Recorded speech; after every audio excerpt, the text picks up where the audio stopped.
SIR ফর্মে যে photo মানে সাম্প্রতিক যে ফটো লাগানোর কথা বলা হয়েছে, নির্বাচন কমিশন বলছে যে সেখানে ফটো লাগানো আবশ্যিক নয়। মানে নির্বাচন কমিশন নিজেই বলছে যে সেখানে ফর্মে ফটো না লাগালেও চলবে, সেই ফর্মটা লাগানোর কোনো মানে অনেকে যেটা ভুল ভ্রান্তি চলছে সেটা হচ্ছে অনেকে ভাবছে যে আমার ভোটার কার্ডের যে ফটো আছে সেটা এখন আমি যদি নতুন ফটো ভালো ফটো দেই সেই ফটোটা আমার নতুন ভোটার কার্ডে নতুন লিস্টে চলে আসবে।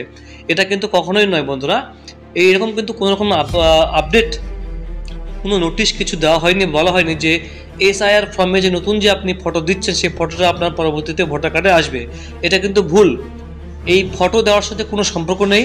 এটা কিন্তু আজকে কনফার্ম করেছে নির্বাচন কমিশন, নিজেই বলছে যে সেখানে আপনার ফটো না দিলেও চলবে। কিন্তু মানুষ আতঙ্কে তাড়াহুড়োতে ভয়ে কেন জানি না আমি তারা কিন্তু ফটো দিচ্ছেন এবং অনেকে এটা বলছেন সেটা জেনে ব্যাকগ্রাউন্ড হোয়াইট হতে হবে বা নীল হতে হবে, এমনটাও কথা অনেকে বলছেন। কিন্তু এইসবে কোনো কিন্তু যে গাইডলাইন্স সেটা কিন্তু নেই।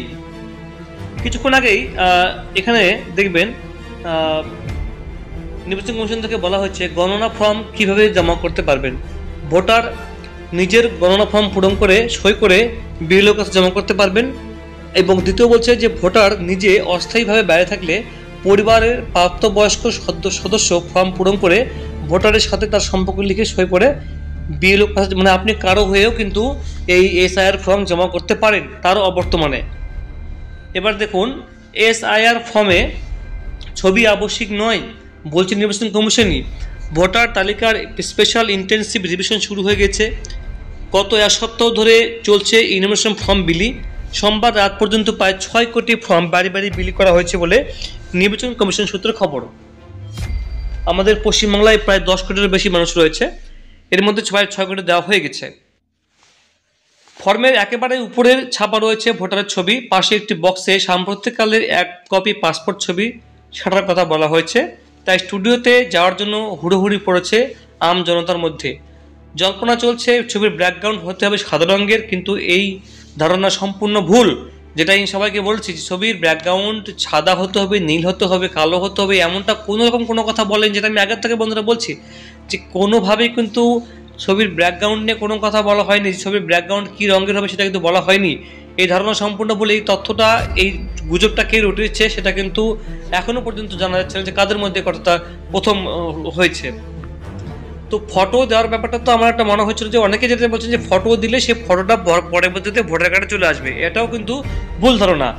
এমনকি ইনোভেশন ফর্মে পাসপোর্ট ছবি দিতেই হবে এমন কোনো বাধ্যবাধকতা পর্যন্ত নেই। সোমবার একথা পরিষ্কার জানিয়ে দিয়েছে পশ্চিমবঙ্গের মুখ্য নির্বাচনী আধিকারিক অফিস থেকে। এটা বলা হয়েছে যে সেখানে ফটো না লাগালেও চলবে। ছবির কেউ যদি ফটো দিতে চায় সেক্ষেত্রে তার ব্যাকগ্রাউন্ড, ছবির যে ব্যাকগ্রাউন্ড যেটা রং কী রঙের হবে সেটা নিয়েও কিন্তু কোনো কথা বলা হয়নি। সিইও অফিসের এক পদস্থ কর্তা বলেন, এসআইআর ইনোভেশন ফর্ম পূরণ করার গাইডলাইনে কোথাও লেখা নেই যে ছবি দেওয়া বাধ্যতামূলক। সে কারণে আমরাও জানিয়ে দিতে চাই যে এই বিষয়টি ঐচ্ছিক বিষয়, মানে আপনার নিজের পছন্দের বিষয়, আপনি দিতে পারেন নাও দিতে পারেন। সেই কারণে আমরাও জানিয়ে দিতে চাইছি এই বিষয়টা যে কোনোভাবে এটা আপনার জিনিসটাকে সিরিয়াস নেওয়ার কোনো প্রয়োজন নেই, যে দিতেই হবে আপনাকে, ঠিক আছে, বা ভয় কিছু নেই। তবে যার ইচ্ছা হবে তিনি দিতে পারেন, সেক্ষেত্রে আমরা কিছু বলবো না। আর ছবির ব্যাকগ্রাউন্ড হালকা রঙের হলে ভালো হয় বলেও জানিয়েছেন তিনি, কিন্তু কোনো রং নির্দিষ্ট তিনি বলেননি। নির্বাচনী আধিকারিক মহলে ব্যাখ্যা, এই তালিকাকে ভিত্তি করে এপিক বা ভোটার তালিকা তৈরি হবে না। মানে এটাকে দিয়ে কখনোই কিন্তু ভোটার কার্ড তৈরি হবে না। ফলে ইনোভেশন ফর্মে দেওয়া ছবি ব্যবহার করে এপিক কার্ড তৈরি করা, এই ধারণা কিন্তু ভুল। তাই আমি যেটা বন্ধু আগে বলছিলাম যে এইটা দিয়ে কিন্তু কোনোভাবে নতুন করে বা ভোটার কার্ডে আপনার ফটোটা কিন্তু আসবে না, ঠিক আছে, বা সেখানে কিন্তু ভুল কোনো সংশোধনও হবে না। আপনার ভোটার লিস্টে যা রয়েছে আগের থেকে সেটা কিন্তু আপনাকে ফিল আপ করতে হবে।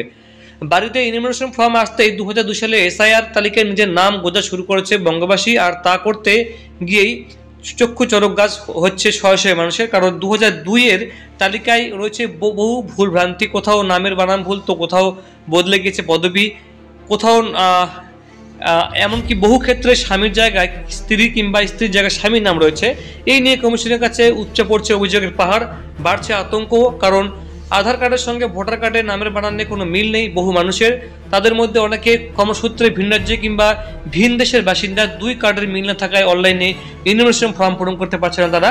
শনিবার পরিষেবা শুরুর পর বিগত 3 দিনে অনলাইনে মাত্র 1 লক্ষ ফর্ম জমা পড়েছে।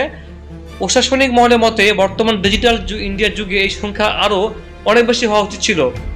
কমিশনের তরফে অবশ্যই নিয়ে আতঙ্কিত না হয় আজই জানানো হয়েছে। তাদের যুক্তি, ইনুমারেশন ফর্মের উপরের অংশ বর্তমান 2025-এর ভোটার তালিকা অনুযায়ী পূরণ করতে হবে, আর নিচের অংশে 2002 সালের তালিকায় যা নাম পদবি তা তথ্য রয়েছে তাই হুবহু তাই লিখতে হবে। মানে বলছে যে আপনাদের উপরের দিকে যে ঘরগুলো রয়েছে সেটা কিন্তু আপনার বর্তমানের তালিকায় যেটা রয়েছে 2025-এর হিসাবে সেটা কিন্তু ফিল আপ করতে হবে, এটা বলা হচ্ছে। বলছে দেখুন 2002 সালের তালিকায় যা নাম পদবি বা অন্য তথ্য রয়েছে হুবহু তাই লিখতে হবে। ন্যায্য ভোটার হলে খসড়া তালিকা প্রকাশের পর হিয়ারিংয়ের ডাকলে উপযুক্ত নথি দেখালেই নাম বাদ পড়ার আশঙ্কা থাকবে না, নয়তো পরে 6 নম্বর ফর্ম পূরণ করে ভোটার তালিকায় নাম তোলার আবেদন করতে হবে। তো বন্ধুরা এখন কিন্তু আপনার ফর্ম ট্রান্সফার, কারেকশন এবং ভোটার কার্ডের সঙ্গে মোবাইল নাম্বার লিঙ্ক এবং ভোটার কার্ড নতুন করে আবেদন কিন্তু করতে পারবেন, সেটা চালু হয়েছে। পাশাপাশি আপনারা কিন্তু ফর্ম পূরণ করার ক্ষেত্রে কোনো ভয়ের কিছু নেই, যেটা আমি আপনাকে আগেও বলেছি যে কারা কারা কি ফর্ম পূরণ করবেন সেটাও কিন্তু বন্ধুরা আপনাকে আমি অনলাইনে ফর্ম ফিল আপ করে দেখিয়ে দেবো এবং অফলাইনেও আপনাকে কিন্তু পরিষ্কারভাবে বুঝিয়ে দেবো যে কীভাবে পূরণ করতে। কোনো ভয় নেই, কিচ্ছু হবে না।